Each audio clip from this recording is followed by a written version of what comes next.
Adakah membaca Yasin 3 kali pada malam nisfu Sya'ban hadis sahih? Allahumma salli ala Sayyidina Muhammad wa ala ali Sayyidina Muhammad. Baik, yang pertama, amalan menghidupkan malam nisfu Sya'ban. Boleh faham yang ni? Nisfu Sya'ban, Quran ni color sama. Okey, malam nisfu Sya'ban kita menghidupkan dia. Boleh faham makna menghidupkan apa dia? To be alive. To be alive. Itu bahasa Inggeris dia kata. Kita cuba buat aktiviti supaya malam ni tak mati. Kita cuba buat aktiviti supaya malam ini kita tak buat perkara-perkara yang kotor. Kita buat aktiviti supaya malam ini dipenuhi dengan amal ibadah, tawajjuh, tunduk pada Allah Ta'ala. Itu maksud menghidupkan malam nisfu Sya'ban. Jangan pi baca Yasin 3 kali lagi. Jangan pi berkaitan dengan zikir. Jangan pi bab semayang sunat malam. Jangan pi mana-mana lagi. Jangan pi lagi. Belum lagi. Menghidupkan malam nisfu Sya'ban tu dulu kena faham. Apa maksud dia di sini?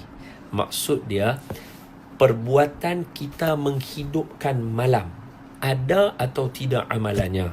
Jawapannya ada. Memang malamlah waktu orang-orang abidin, salihin akan menghidupkan malam.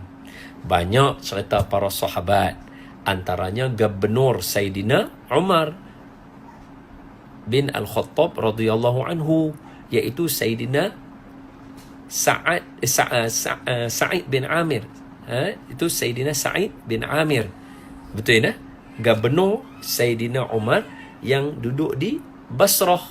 Ketika tu baru buka area-area sebelah Iran, Iraq tu baru buka. Jadi gubernur itu ada, dan salah satu orang komplain ialah waktu malam tak boleh jumpa gubernur. Ini apa gubernur Sayyidina Umar perangai lagu ni? Malam tak boleh jumpa. Kata untuk rakyat.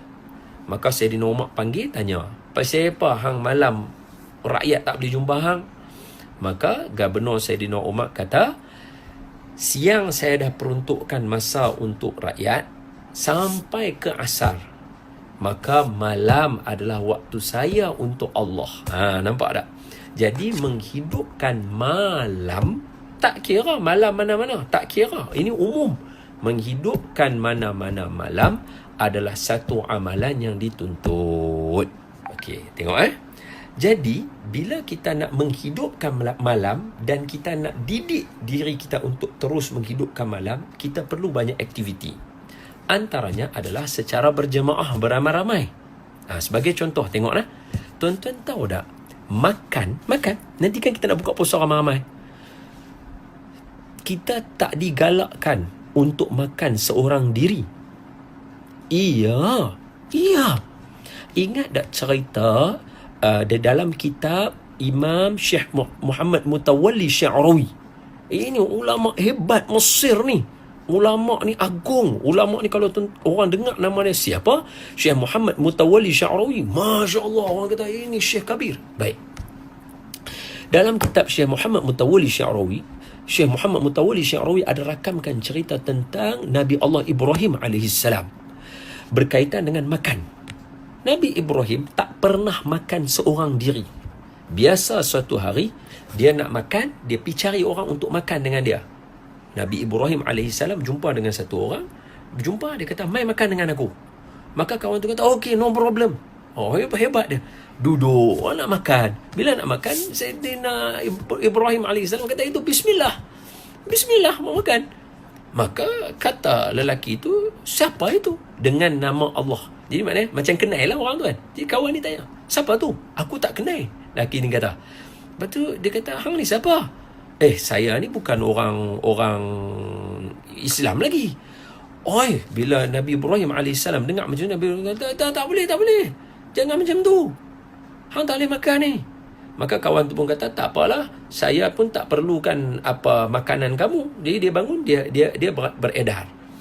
Tiba-tiba malaikat Jibril alaihissalam diutuskan oleh Allah kepada Nabi Ibrahim dengan mengatakan kepada Sayyidina Ibrahim alaihissalam, apa kata malaikat Jibril?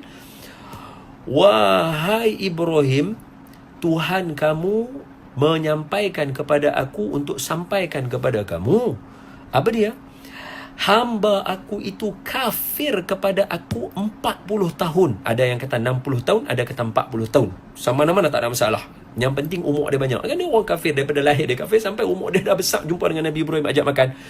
Maka kata malaikat Jibril, Allah Ta'ala kata kat kamu, hamba aku tadi kafir kepada aku selama 60 tahun, kafir kepada aku selama 40 tahun. Tapi aku memberikan dia makan setiap hari. Adapun kamu baru jumpa dia sekali, kamu tahu dia kafir, kamu dah tak bagi dia makan.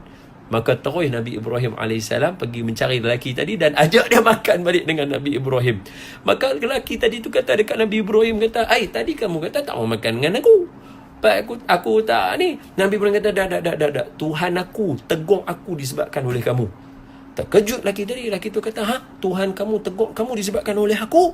Ya, Tuhan aku kata dekat aku, selama kamu kafir, dia bagi kamu makan. Maknanya kamu ada rezeki untuk makan.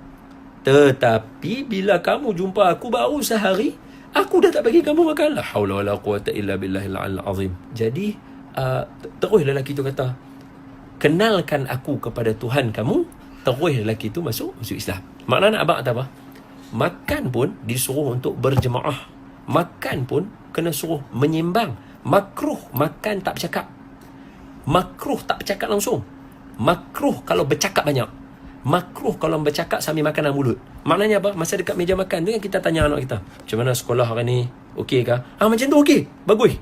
Sambil makan. Macam mana ni sekolah okey ke? Okey. Kakak macam mana? Hari ni ada baca buku dah? Itu semua okey. Sunnah. Sebab tu Nabi dengan para sahabat sambil ni boleh faham Baik. Jadi saya nak patah balik kepada tadi. Bila kita nak buat berjemaah ramai-ramai, maka mesti kena ada aktiviti. Salah satu aktiviti yang elok ialah membaca Al-Quran. Baik, barulah kita masuk kepada apa hukum baca Quran Yasin 3 kali malam nisfu Syaban. Sebab nak menghidupkan malam. Maka yang pertama, memang betul Nabi tak pernah kata dekat kita, bacalah Yasin 3 kali malam nisfu Syaban. Tak ada. Silap-silap masa Yasin turun tu pun, ada sahabat yang masih awal-awal baru duk hafal, ada yang dah habis hafal, ada yang tak hafal lagi baru nak dengar. Silap-silap. Boleh faham lah? Jadi memang siapa yang kata Nabi kata untuk baca Yasin 3 kali malam nisfu Syaban, yang tu barangkali tak ada. Tetapi Nabi pesan kat kita, bacalah Yasin kerana dia adalah hati Al-Quran dan dan siapa yang berhajat yang baca Yasin akan ditunaikan hajat dia. Dia akan ditunaikan hajat dia. Jadi saya nak ajak kepada semua dengan bagi tahu, kata bayangkan kalau sekali baca Yasin tunai hajat 3 kali. Orang kata kenapa sampai 3 kali? Sebab malam ni malam important. Malam yang mana disebut di dalam beberapa hadis, beberapa karangan ulama yang mana mereka ini terkenal dengan orang yang alim. Mereka kata malam ini disebut dengan banyak gelaran nama. Salah satunya malam ini adalah malam dituliskan takdir ketentuan kita. Berdasarkan hadis Nabi juga. Jadi sangat cantik. Nabi kata baca Yasin. Yasin adalah untuk memenuhi hajat. Kita ada hajat, ya Allah jangan tulis nama aku dalam buku tak ketahuan lah. Aku tak mau. Aku nak nama aku dalam buku hak elok. Silat-silat Allah tulis dalam buku hak meninggal, mampus lagi 2-3 hari mati kita. Tak mau. Saya baru nak buat amal ibadah. Saya masih nak baca Quran. Jadi abang yang tanya tadi pasal hadis tadi, abang bijak. Betul hadis tu barangkali tak ada. Tapi amalan tak semestinya. Boleh okey, hadis tak ada, tapi kita ada nasihat Nabi suruh baca pula. Nabi tak kata bila-bila. Maknanya malam nisfu Syaban termasuk bila-bila.